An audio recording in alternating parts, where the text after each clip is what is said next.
انبیاء کرام علیہ السلام تمام کی آزمائشیں، ابتلائیں اور امتحانات کا اگر جائزہ لیں تو ہر نبی کی سیرت میں ہمیں یہ واضح ملتا ہے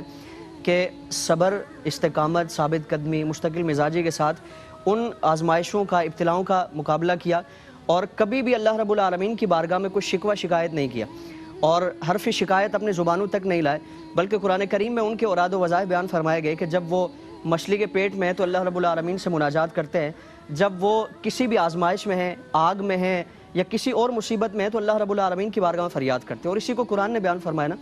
کہ یا ایھا الذین آمنوا استعینوا بالصبر والصلاۃ، کہ صبر سے یعنی آزمائش کا پہلا مرحلہ ہے تو اس پہ صبر کریں اور اس سے نکلنے کے لیے اللہ رب العالمین کی بارگاہ میں مناجات کی جائے۔ آج ہمارا جو بھی عمل ہے ہم سب کے سامنے ہے کہ شکوہ شکایات اور اس طرح کے معاملات کیے جاتے ہیں، اور اسی سے متعلق حضور نے فرمایا کہ ابن آدم کا، مومن کا کوئی بھی معاملہ ہے وہ خیر سے خالی نہیں ہے، یعنی اگر وہ راحت و سکون میں ہوتا ہے اللہ رب العالمین کا شکر ادا کرتا ہے، اللہ اسے نعمتوں سے نوازتا ہے، اس کی نعمتوں میں اضافہ فرماتا ہے، اور اگر مصیبت میں ہے اس پر صبر کرتا ہے تو اللہ رب العالمین اسے اس صبر پر بھی اجر عطا فرماتا ہے۔ تو کیفیت یہی ہونی چاہیے، اور قرآن میں